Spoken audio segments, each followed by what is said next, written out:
Hello everyone, good morning. This is Ayush और आपका स्वागत है A to Z study official YouTube channel पर, जहां पर मैं आपके लिए आज जीके की मास्टर क्लास लाया हूँ। कोस्ट गार्ड स्पेशल है ये, जो मैं आपको बता रहा था कि मैं आपको 9-10 तारीख से करवाऊँगा।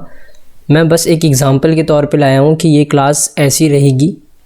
इसका पार्ट 2 भी है। पहली बात तो ये पार्ट 1 है, इसमें पूरे 50 क्वेश्चन है जो जीडी, डीबी और यांत्रिक, ये तीनों सेक्शन जो होते हैं इंडियन कोस्ट गार्ड के, इसमें आए हुए हैं और आ सकते हैं। यानी प्रीवियस ईयर क्वेश्चन भी मैंने इसी में ऐड कर दिए हैं। ओके, इसमें आपके सारे टॉपिक से रिलेटेड है, हिस्ट्री, पॉलिटिक्स, ज्योग्राफी, यहाँ तक कि डिफेंस के भी हैं और डिफेंस के करंट अफेयर्स भी है, आर्ट एंड कल्चर है और बहुत सारी चीज़ें हैं। और ज्योग्राफी में भी वर्ल्ड ज्योग्राफी और इंडियन ज्योग्राफी है। तो आपका मतलब एक तरह से बहुत सारा कवर हो जाएगा, क्वेश्चन के रूप में ही बहुत सारा कवर हो जाएगा। ये इसका पार्ट 1 है जैसा कि मैंने बताया, और इसका पार्ट 2 आएगा। और मैं आपको एक चीज़ बता दूं कि जो टाइम टेबल रहेगा हमारा, वो टाइम टेबल हमारा रहेगा कि हम मंडे और वेनसडे और फ्राइडे करंट अफेयर्स पढ़ेंगे, ट्यूसडे, थर्सडे, सैटरडे हम जीके की क्लास करेंगे, जिसमें से मैं 25-25 क्वेश्चन आपके लिए इंपॉर्टेंट रोज़ एमसीक्यू के टाइप में लाऊंगा। तो ये रहेगा हमारा टाइम टेबल, जिससे कि आपका करंट अफेयर भी कवर होता रहेगा और जीके के क्वेश्चन भी कवर होते रहेंगे। क्योंकि अभी मार्च के बाद तो अप्रैल और फिर मई, जैसे कि 2 ही महीने बचे हैं अभी। मई में एसएससी के एग्ज़ाम शुरू हो जाएंगे, सीएचएसएल के, और फिर मार्च में जो एमटीएस के नोटिफिकेशन निकलेगी उसके भी एग्ज़ाम शुरू हो जाएंगे मई के बाद। तो आपका सीएचएसएल और एमटीएस दोनों का कवर हो जाएगा। चलिए आगे बढ़ते हैं हमारे क्वेश्चन नंबर 1 से। अब क्वेश्चन नंबर 1 है, आप इसे पढ़िए, आप इसे पढ़ के आंसर देने की कोशिश करिए। और एक और बात कि जब ये 50 क्वेश्चन ख़त्म हो जाएंगे, पूरी वीडियो के कमेंट, जो वीडियो के एंड में कमेंट बॉक्स होता है, उसमें बताइए कि ये क्वेश्चन आपको कैसे लगे। फीडबैक ज़रूर दीजिएगा कि ये बताइएगा आपको ये क्वेश्चन कैसे लगे, या आपके लिए क्वेश्चन अच्छे थे कि नहीं थे, ये क्वेश्चन आए हुए हैं कि नहीं है। आप प्रीवियस ईयर उठा लीजिएगा, तो इनमें से बहुत सारे क्वेश्चन आपको देखने के लिए मिल जाएंगे, जीडी, डीबी, यांत्रिक तीनों सेक्शन में। ओके, और आप मुझे कमेंट बॉक्स में ज़रूर बताएंगे। कमेंट बॉक्स में आपको ये बताना ही होगा, एकदम सब अपने अपने सच्चाई से बताएंगे कि सब ने कितने क्वेश्चन जो हैं अटैम्प्ट करे हैं। अब जैसे 50 है तो इनमें से 50 में से किन किन के जो है ये एकदम सही क्वेश्चन है। ओके, चलिए स्टार्ट करते हैं हम अपने क्वेश्चन से।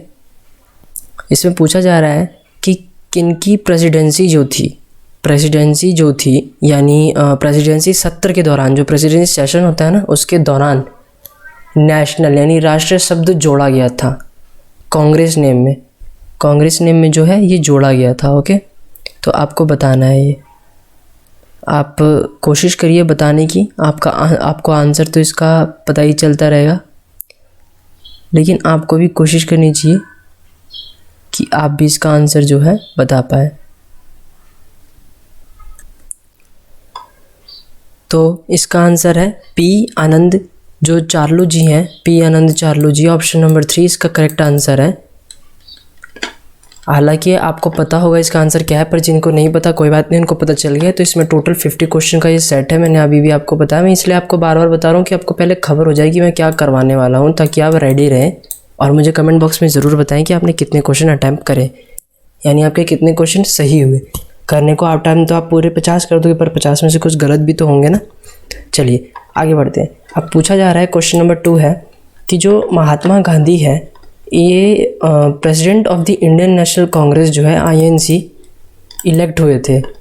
जो एनुअल सेशन हुआ था, यानी जो सत्र हुआ था, ये कब हुआ था, कहाँ हुआ था, मतलब नॉर्मली पूछा जा रहा है कि कहाँ हुआ था।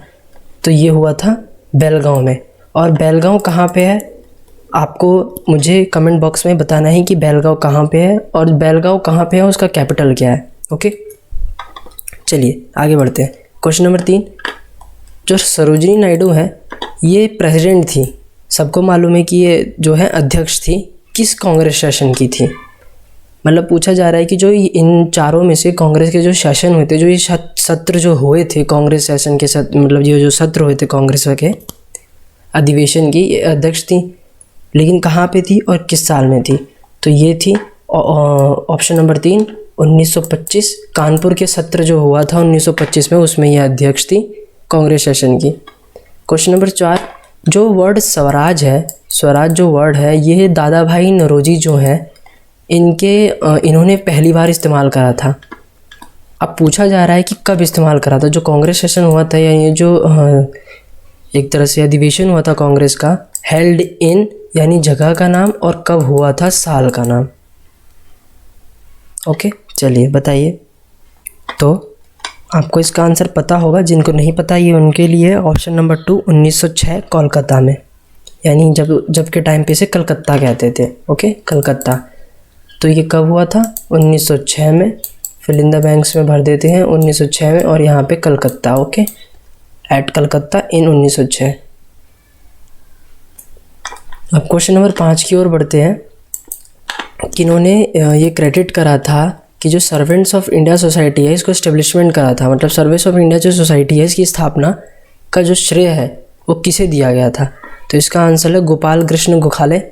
ओके, गोखले इन्होंने करा था, गोपाल कृष्ण गोखले ने इन्होंने करा था। ओके, चलिए आगे बढ़ते हैं। आप मुझे कमेंट बॉक्स में ज़रूर बताइएगा कि आपने कितने आंसर सही करे हैं। ये अभी हिस्ट्री चल रही है, इंडियन हिस्ट्री। अब इसमें पूछा जा रहा है कि किन्होंने, एक इनमें से निम्नलिखित में से किसने संविधान सभा बनाने का प्रस्ताव दिया था? कॉन्स्टिट्यूट असेंबली जो होती है इसको बनाने के लिए एक तरह से प्रस्थान रखा था, अपना प्रस्ताव दिया था। तो इसका आंसर है कैबिनेट मिशन प्लान, जो है कैबिनेट मिशन प्लान, इसके दौरान ये हुआ था। चलिए क्वेश्चन नंबर 7 की ओर बढ़ते हैं। 1928 में जो बरदौली सत्याग्रह हुआ था वो किसके द्वारा हुआ था? महात्मा गांधी, वल्लभ भाई पटेल, लोकमान्य तिलक, या फिर गोपाल कृष्ण गोखले। ओके, आपको बताना है किसके द्वारा हुआ था। तो ये हुआ था ऑप्शन नंबर बी, यानी वल्लभ भाई पटेल। जो सरदार वल्लभ भाई पटेल हैं हमारे, उन्होंने करवाया था ये जो बरदौली सत्याग्रह था, उन्होंने करा था ये। अब यहाँ पे सरदार नहीं है क्योंकि इन्हें जो सरदार का टाइटल है वो मिला था, तब इनका नाम सरदार वल्लभ भाई पटेल था, नहीं तो उससे पहले वल्लभ भाई पटेल था, सिर्फ वल्लभ भाई पटेल। क्वेश्चन नंबर 8, जो क्विट इंडिया मूवमेंट है यानी भारत छोड़ो आंदोलन का दूसरा नाम क्या था? ये भी लोग पूछते हैं। तो ये था अगस्त क्रांति। अब इसका अगस्त क्रांति नाम क्यों था? क्योंकि ये 8 अगस्त 1942 को महात्मा गांधी के द्वारा जो शुरू करा गया था, और उस टाइम क्या चल रहा था 1942 में? वर्ल्ड वॉर 2 का टाइम था वो, यानी जो विश्व युद्ध द्वितीय था उस समय का ये चल रहा था। क्वेश्चन नंबर 9, अब जो हमारी प्रोविजनल गवर्नमेंट थी, प्रोविजनल गवर्नमेंट के हिसाब से बोलूँ तो मैं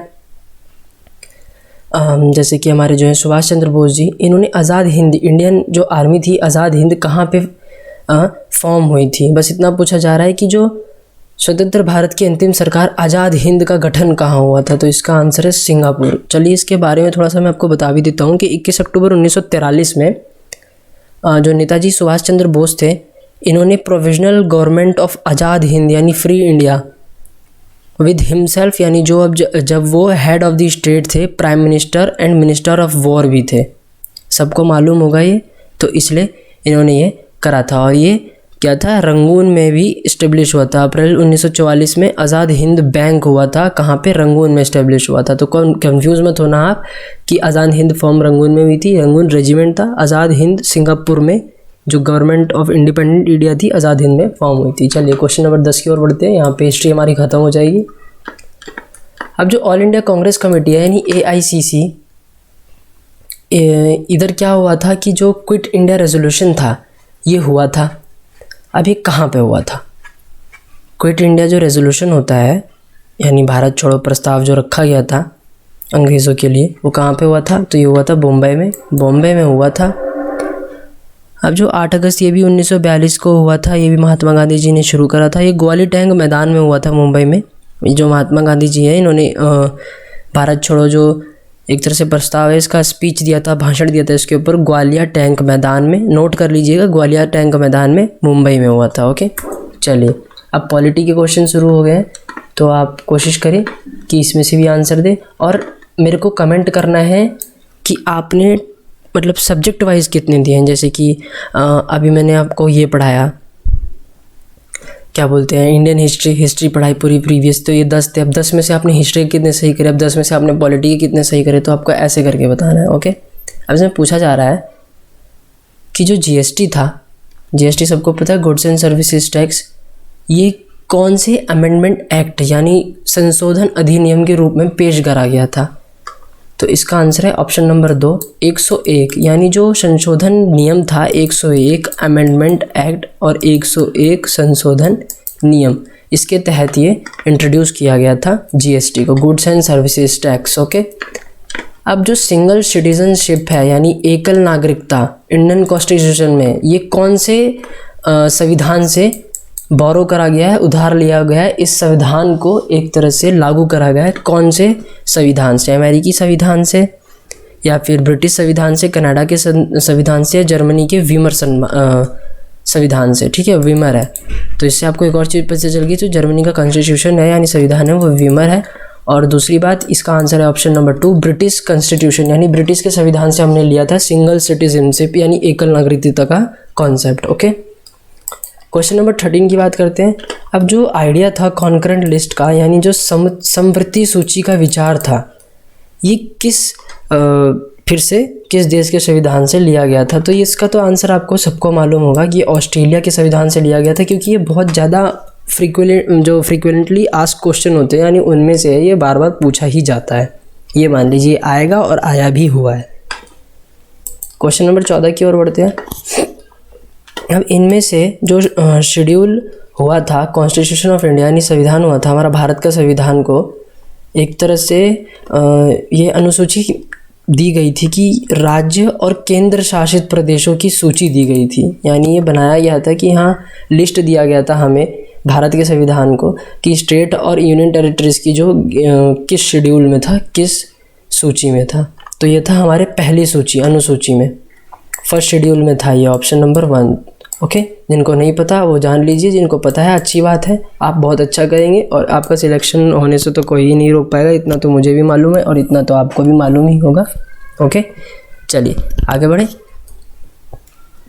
अब जो श्री किरेन रिजिजू हैं, कौन है? श्री किरेन रिजिजू, इन्होंने charge as a minister of what, इन्होंने मतलब कौन से मंत्री के रूप में कार्यभार ग्रहण करा है? तो इसका आंसर है लॉ एंड जस्टिस यानी कानून, लॉ एंड जस्टिस यानी कानून और न्याय के रूप में इन्होंने ये कार्यभार संभाला है श्री किरेन रिजिजू ने। तो ये क्वेश्चन सारे इंपॉर्टेंट हैं, ऐसे ही क्वेश्चन आपके लिए मैं आगे भी लाऊंगा, तो आपको ये याद रखने काफ़ी ज़्यादा इंपॉर्टेंट होंगे। ओके, अब पूछा जा रहा है कि इनमें से जो मिनिस्ट्री है यानी कौन सा मंत्रालय जिम्मेदार होता है रिपब्लिक डे परेड को ऑर्गेनाइज करवाने के लिए? इसका जितना भी आयोजन का सामान होता है सब कुछ कौन करवाता है?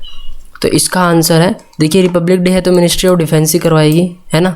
अब ऐसा तो है नहीं कि विदेश मंत्रालय करवाएगा रक्षा मंत्रालय का काम, हालांकि होता है कहीं कहीं पे, लेकिन ऐसा भी नहीं होता कि बिल्कुल ही एकदम वो कर दिया गया। तो नॉर्मल क्वेश्चन था, सबको आता होगा। क्वेश्चन नंबर 17, अश्विनी वैष्णव ये new union minister of what? अभी मैंने आपको हाल ही में ही बताया था, मैंने आपको कल के करंट अफेयर्स में भी पढ़ाया था। जो हमारा कल का करंट अफेयर्स था नेशनल अफेयर्स का, उसमें मैंने आपको पढ़ाया था कि अश्विनी वैष्णव क्या है। तो मेरे ख्याल से सबको इसका आंसर पता होगा जिन्होंने मेरा करंट अफेयर्स देखा होगा, इसलिए आपको करंट अफेयर्स भी देखने की आवश्यकता है क्योंकि बहुत ज़्यादा इंपॉर्टेंट है वो। तो इसका आंसर है रेलवेज़। ओके, जिनको नहीं पता उनके लिए रेलवेज़ है यहाँ पे, और जिनको पता है अच्छी बात है, वो करंट अफेयर्स देख रहे हैं यानी आगे बढ़ रहे हैं, और जिनको करंट अफेयर्स ना देख के भी पता है वो भी बहुत बढ़िया है, अच्छे स्टूडेंट्स हैं वो भी, ऐसी बात नहीं है। चलिए आगे बढ़ते हैं। क्वेश्चन नंबर 18, अब इसमें पूछा जा रहा है कि जो हमारे नेशनल सिक्योरिटी के एडवाइज़र है इंडिया के, भारत के राष्ट्रीय सुरक्षा सलाहकार कौन है? तो इसका तो वन एंड ओनली आंसर है अजीत डोभाल जी। और कौन हो सकता है? जो इंडिया के जेम्स बॉन्ड है, इंडिया के 007। ओके, चलिए आगे बढ़ते हैं। क्वेश्चन नंबर 19, अब जो न्यू MSME मिनिस्टर है, ये भी मैंने आपको करवाया है, ये आपको याद होना चाहिए। अभी मैंने कल के ही करवाया है कि 2021 में जब रीशफल हुआ था, ये सब कैबिनेट रीशफल जो होता है ना, बाहर की थोड़ा सा बदल देते हैं नए मिनिस्टर्स को लाने के लिए, MSME जो होता है स्मॉल एंटरप्राइजेज जो होता है। ओके, तो ये संभाला है कार्यभार, किसने संभाला है? नारायण राणे ने। Option number 3 Narayan Rane. Okay, question number 20 की ओर बढ़ गए हैं हम। अब पूछा जा रहा है कि जो यूथ अफेयर्स होता है और स्पोर्ट्स मिनिस्टर इन दी जो मतलब इसमें पूछा जा रहा है कि जो यूथ अफेयर्स है यानी युवक कार्यक्रम और खेल मंत्री कौन बने हैं दिसंबर 2021 के दौरान, ये कौन है? ओके, तो इसका आंसर है अनुराग ठाकुर। ये तो सबको ही मालूम होगा क्योंकि ये तो बहुत चर्चित भी रहा है। ओके, अनुराग ठाकुर। ओके, चलिए आगे बढ़ते हैं क्वेश्चन नंबर 21 की ओर। अब इनमें से ये डीप वाटर नेचुरल हार्बर है, यानी भारत के पूर्वी तट पर उड़ीसा में एक गहरे पानी का प्राकृतिक बंदरगाह है। प्राकृतिक मतलब नेचुरल है, ओके। ये अपने आप ही बना था, बस इसमें थोड़ा बहुत बिल्डिंग बनवा देते हैं। इंडिया के कहाँ पे? ईस्ट कोस्ट में, उड़ीसा में है, तो सबको मालूम होगा। इसका आंसर क्या है? ये यहाँ पे हमारा ज्योग्राफी शुरू हो गया है, पॉलिटी ख़त्म, पीछे था पॉलिटी का सारा पार्ट। तो आप बताएंगे कि आपने 10 क्वेश्चन में से कितने क्वेश्चन सही करे हैं। ये हमारा इंडियन ज्योग्राफी का पार्ट शुरू है। चलिए इंडियन ज्योग्राफी के बारे में थोड़ा सा पढ़ लेते हैं। इसका आंसर है, सबको पता होगा जहाँ तक मुझे पता है, उड़ीसा में तो एक ही है, प्रदीप पोर्ट। मरवा गांव को गांव का उल्टा कर दो, गोवा हो जाएगा। ये गोवा में है, ओके। चलिए आगे बढ़ते हैं। Question number 22। अब इनमें से largest inland salt water of India, यानी सबसे बड़ा अंतर्देशीय खारा पानी कौन से उसमें है? मतलब कौन सी लेक है इसमें से? तो वो है सांभर लेक। सांभर लेक क्या है? भारत का सबसे बड़ा अंतर्देशीय खारा पानी है इसमें। चलिए आगे बढ़े क्वेश्चन नंबर 23 की ओर। इसमें पूछा जा रहा है कि किस भारतीय राज्य में समुद्री बंदरगाह की अधिकतम संख्या है? यानी राज्य पूछा जा रहा है, भारत में ही है, राज्य पूछा जा रहा है कि यहाँ पे जो सी पोर्ट्स हैं वो सबसे ज़्यादा हैं। सबसे ज़्यादा कहाँ पे? महाराष्ट्र में। चलिए आगे बढ़ते हैं।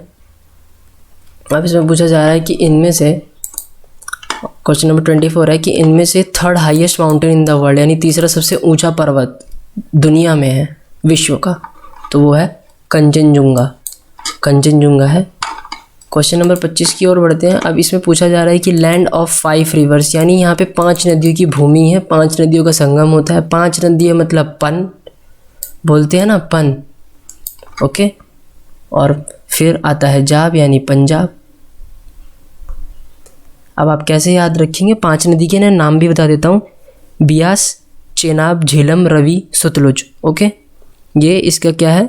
इसको जाना जाता है। अगर क्वेश्चन में पूछा जाए कि लैंड ऑफ 5 रिवर्स यानी 5 नदियों की भूमि कौन है? पंजाब। पंजाब को क्या कहते हैं? 5 नदियों की भूमि, यानी लैंड ऑफ 5 रिवर्स।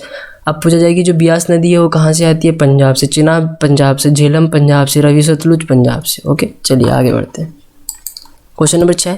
जो नेम इंडिया है ये डिराइव कहाँ से होता है? जो इंडिया नाम है ये किस नदी से लिया गया? तो यहाँ पे एक ही नदी है जिससे ये नाम लिया जा सकता है, वो है इंदुस, यानी सिंधु नदी, हमारी सिंधु घाटी सभ्यता की। Question number 27। इसमें पूछा जा रहा है कि which of the following is the longest straight in the world, यानी कौन सा दुनिया का सबसे लंबा मध्य होता है, जलडमरू मध्य, क्या कहाँ पे है वो? इनमें से कौन सा है? तो है मलका स्ट्रेट, यानी मलका जलडमरू मध्य, ये है सबसे बड़ा जलडमरू मध्य, ओके। चलिए आगे बढ़ते हैं। क्वेश्चन नंबर, अब जो पेरियार नदी है ये किस राज्य से होकर निकलती है? तो इसका आंसर है केरला। ये केरला राज्य से होकर निकलती है। चलिए आगे बढ़ते हैं क्वेश्चन नंबर 29 की ओर। चलिए बताइए, क्वेश्चन नंबर 29 है कि जो रंग, बनावट, रासायनिक गुणों यानी टेक्सचर, कलर और केमिकल प्रॉपर्टीज़, मिनरल कंटेंट यानी खनिज सामग्री, और परमेबिलिटी ऑफ सॉइल यानी मिट्टी की परमज्ञता को निर्धारित करता है इनमें से? तो इसका आंसर है पेरेंट रॉक। जो जनक शैल होता है वो ये सब colour, texture, chemical properties, mineral content, permeability of soil यानी रंग, बनावट, रासायनिक गुण, खनिज सामग्री और मिट्टी की जो परमज्ञता होती है, यानी उसमें क्या उग सकता है क्या नहीं उग सकता, जो उसका ये सब होता है वो सब इससे पता चलता है। जो ब्लैक सॉइल होता है, ब्लैक सॉइल यानी जो काली मिट्टी जिसे कहते हैं, उसे हम किसी और मिट्टी के नाम से भी जानते हैं। तो इसका आंसर तो सबको पता होगा, ज्योग्राफी में तो कोई वो है नहीं, यहाँ पे ऑप्शन नहीं दिया तो उसके बाद कोई बात नहीं, रेगुर मिट्टी। तो ये हमारा आखिरी क्वेश्चन था ज्योग्राफी का।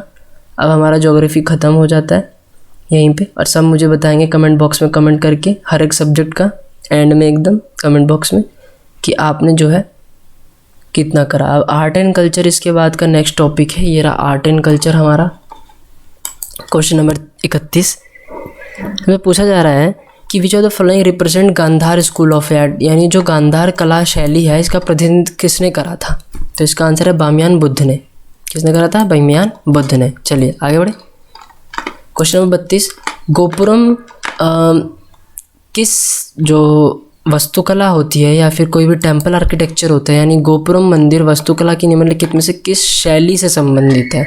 कौन से शैली से संबंधित है ये पूछा गया है, स्टाइल से संबंधित है बस, ठीक है, यही पूछा गया, इसमें कोई डिफ़िकल्ट क्वेश्चन नहीं है। तो यह द्रविडियन टेम्पल स्टाइल, यानी जो द्राविड़ टाइम में जो मंदिर का निर्माण होता था, आर्किटेक्चर था, शैली थी, उससे इसे जो है लिया गया। अब which of the following temple is known as black pagoda, यानी ब्लैक पगोड़ा जो है इसके नाम से किसको जाना जाता है? तो ब्लैक पगोड़ा तो देखिए कोणार्क सन है।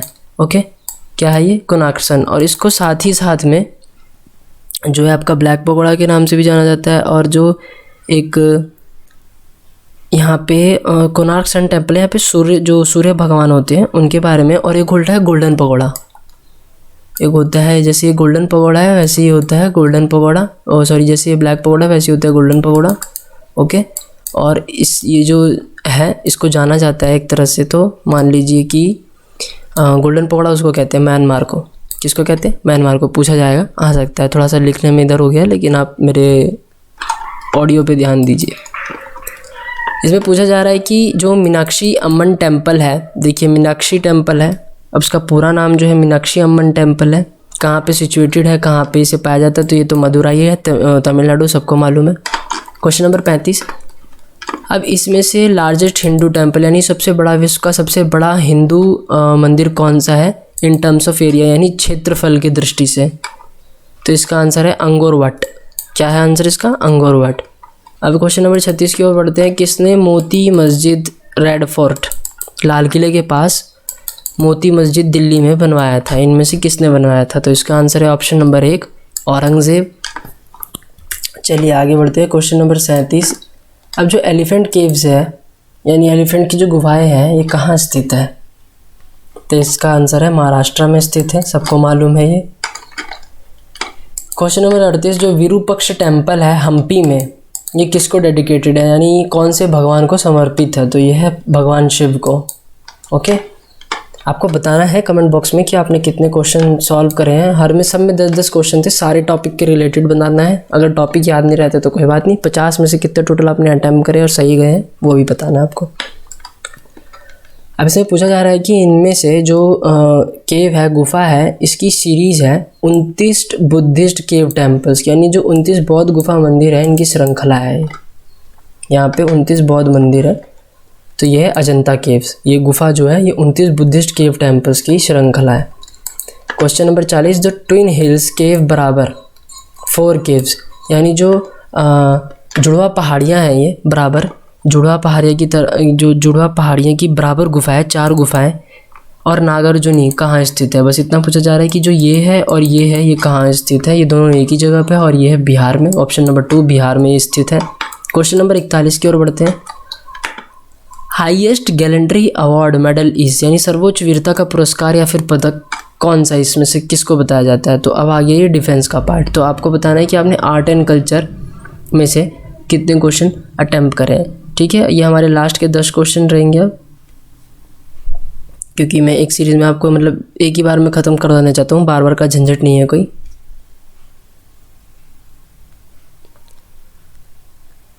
आप जब तक इसका आंसर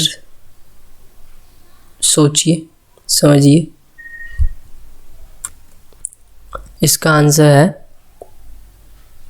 परमवीर चक्र। ऑप्शन नंबर 1 इसका आंसर है परमवीर चक्र। ओके, इसका आंसर क्या है? परमवीर चक्र। सॉरी, थोड़ा सा मैं कुछ आपका मतलब इसमें एडिट करने के लिए सोच रहा था, पर कोई बात नहीं, कोई दिक्कत नहीं है।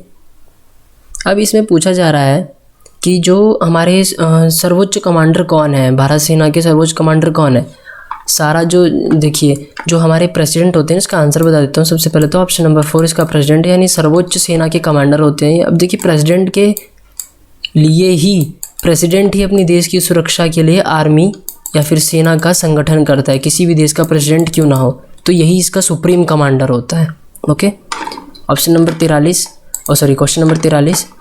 अब उस मंत्री का नाम बताना है आपको जिन्होंने इंडिया चाइना वॉर के समय 1962 के समय इन्होंने अपना रिज़ाइन कर दिया था, छोड़ दिया था। ठीक है, क्या छोड़ दिया था? वीके कृष्ण मेनन अपनी कुर्सी छोड़ दी थी। अब जो तवंग है, ये कौन सा क्वेश्चन है आपका? 43 या 44 है तवंग। अब ये हाल ही में न्यूज़ में रहा था, ये कौन सी, बस इसमें पूछा जा रहा है कि ये सिचुएटेड कहाँ पे, यानी ये है कहाँ पे, बस आपसे इतना पूछा जा रहा है। तो ये है अरुणाचल प्रदेश में। अरुणाचल प्रदेश में इतना इंपॉर्टेंट क्वेश्चन है नहीं, आएगा नहीं, लेकिन बाई चांस आ सके तो क्या ही कह सकते हैं, फिर आपको है तैयार रहना पड़ेगा। 1971 में जो लड़ाई हुई थी जिसमें बांग्लादेश के लिए हमने, बांग्लादेश की आज़ादी के लिए हमने लड़ाई लड़ी थी, ठीक है। ये हमने बांग्लादेश की लड़ाई के लिए आज़ादी लड़ी थी। बांग्लादेश में आपको भी पता है उस समय में क्या हुआ था क्या नहीं हुआ था। तो बस पूछा जा रहा है कि किसके और किसके बीच हुई थी। तो इतनी फेमस लड़ाई थी, सबको मालूम है, इंडिया और पाकिस्तान। जैसे पाकिस्तान के 93,000 सोल्जर्स को हमने कैसे धूल चटाई थी हमारी भारतीय सेना ने। Operation Vijay is related to which of the following. जो ऑपरेशन विजय है ये पूछा जा रहा है कि किस चीज़ से रिलेटेड है, बस इतना पूछा जा रहा है। तो इसका आंसर है ऑप्शन नंबर 2, कारगिल वॉर से। ऑपरेशन विजय तो सबको मालूम है, कारगिल की जो लड़ाई हुई थी उससे। ऑपरेशन मेघदूत, ऑपरेशन मेघदूत जो है सियाचिन ग्लेशियर से।